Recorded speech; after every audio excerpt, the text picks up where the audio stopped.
Bonjour bien-aimés dans le Seigneur.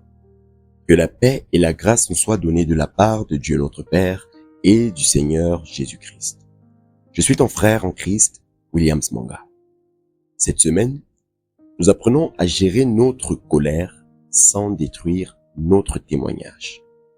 Hier, nous avons vu que la réponse douce est une force, pas une faiblesse.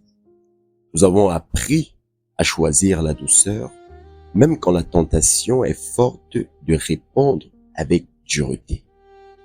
Mais aujourd'hui, bien-aimés, nous abordons une question importante, parce que malgré tous nos efforts, nous allons parfois échouer.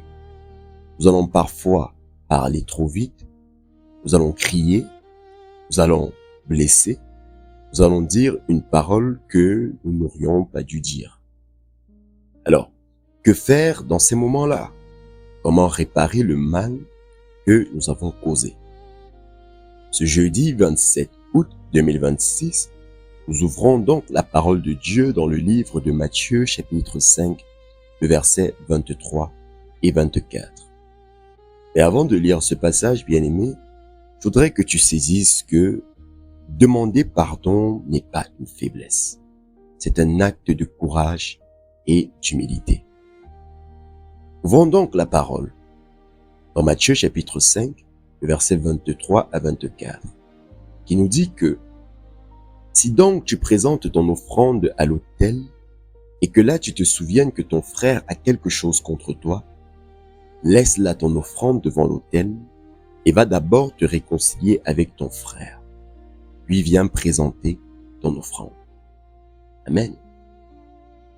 Bien-aimé dans le Seigneur, pour bien comprendre ce passage, il faut le replacer dans son contexte. Jésus est en train d'enseigner ses disciples sur la montagne. Il leur parle de la justice qui dépasse celle des scribes et des pharisiens. Et il aborde la question des relations. Il montre que la réconciliation avec son frère est plus importante que l'offrande à Dieu. C'est un enseignement radical, oui. Parce que Jésus dit que si tu te souviens que ton frère a quelque chose contre toi, va d'abord te réconcilier avec lui. Laisse ton offrande. Réconcilie-toi d'abord. Puis reviens présenter ton offrande. Bien-aimé, pour rendre cette vérité plus concrète, prenons une image. Imagine un homme qui va à l'église, le cœur léger, prêt à adorer Dieu. Mais en chemin, il se souvient qu'il a blessé son frère par une parole de colère.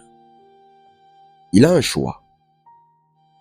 Continuer comme si de rien n'était ou faire demi-tour, aller voir son frère et lui demander pardon. La Bible dit que la deuxième option est la bonne. Donc, voilà ce que Jésus veut nous faire comprendre en fait. Le point bien-aimé, c'est que notre relation avec Dieu ne peut pas être en ordre si nos relations avec les autres sont brisées. La réconciliation est plus importante que l'offrande. Et nous retenons que Dieu ne veut pas de tes offrandes si tu as des comptes à régler avec ton frère bien-aimé. Ce verset est un appel à la réconciliation. Et je vois justement trois vérités que nous devons retenir. Premièrement, bien-aimé, sache que la réconciliation est une priorité. C'est-à-dire, Jésus ne dit pas que si tu as le temps, va te réconcilier. Il dit, laisse ton offrande, va d'abord te réconcilier. Donc, la réconciliation est plus importante que l'adoration que tu vas mener. Elle est prioritaire. La deuxième vérité, c'est que c'est à toi de faire le premier pas, bien-aimé. Jésus ne dit pas que attends que ton frère vienne vers toi. Il dit, va d'abord te réconcilier avec ton frère. C'est à toi de prendre l'initiative. Et la troisième vérité, que ce passage nous montre, c'est que la réconciliation est un acte d'humilité. Bien-aimé, demander pardon, c'est reconnaître que tu as tort. C'est un acte d'humilité qui restaure la relation. La relation, la réconciliation, bien-aimé, est plus important que l'offrande. Mais faisons attention. Il y a 2 pièges qu'il faut absolument éviter. Le premier piège, c'est de justifier sa colère. On dira quelque chose du genre, oui, j'ai crié, mais il m'a provoqué. La justification, bien-aimé, n'est pas une réconciliation. Au contraire, elle empêche le pardon. Le deuxième piège qu'il faut éviter, c'est d'attendre que l'autre vienne vers toi. Tu diras quelque chose du genre, c'est à lui de s'excuser. Mais Jésus dit que va d'abord te réconcilier. C'est-à-dire que c'est à toi de faire le premier pas. Tu vois, bien-aimé, l'orgueil dit, c'est à lui de venir vers moi. Par contre, l'humilité te dira, je vais vers lui. Voilà. Alors, concrètement, comment demander pardon dans ce genre de circonstances? La première chose à faire, c'est de reconnaître ton tort. C'est-à-dire, bien-aimé, ne minimise pas, ne justifie pas. Reconnais ce que tu as fait de mal dans une situation. Deuxièmement, va vers la personne. Fais le premier pas. Ne laisse pas le temps passer. Troisièmement, dis simplement « pardonne-moi ». Pas de grandes explications, pas de « je suis désolé, mais voici ce qui s'est passé ». Non, non, bien-aimé. Dis simplement « j'ai mal réagi dans cette circonstance, pardonne-moi ». Voilà. Et quatrièmement, accepte la réponse de l'autre. Tu vois, bien-aimé, l'autre peut ne pas pardonner immédiatement. Le point, c'est que tu as fait ta part. Tu as obéi à Dieu. Donc, il faut comprendre que demander pardon n'est pas une garantie de réconciliation, mais c'est une obéissance à Dieu. Amen. Et on voit dans ce sens l'exemple de Jésus, qui est notre modèle parfait. Il a enseigné le pardon et la réconciliation. Il a pardonné à ceux qui le crucifiaient. Luc chapitre 23, le verset 34, Jésus dit que « Père, pardonne-leur car ils ne savent pas ce qu'ils font ». C'est-à-dire que Jésus n'a pas attendu que ceux qu'il avait blessés viennent vers lui. Il a pris l'initiative. Il a offert le pardon. En lui, bien-aimé, nous voyons que la réconciliation est au cœur de l'évangile. Celui qui a été pardonné est appelé également à pardonner. Jésus a pardonné à ceux qui le crucifiaient. Il a pris l'initiative de la réconciliation. Donc, bien-aimé, il est important pour nous de mettre ce que nous apprenons en pratique. Dans la première étape, nous l'avons dit, demande-toi, interroge-toi. Y a-t-il une personne que j'ai blessée dans ma colère?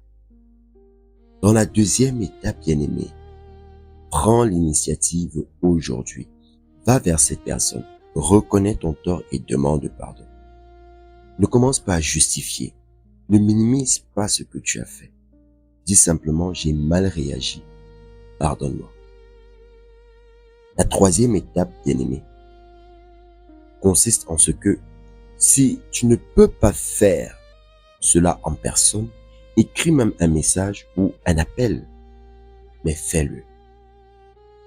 Et dans la quatrième étape, déclare que je reconnais mes torts, je demande pardon et je me réconcilie aujourd'hui. Bien-aimé, lorsque cela est mis en pratique, nous verrons que cette vérité change notre quotidien sous plusieurs aspects. Le premier aspect, c'est quand tu auras blessé quelqu'un.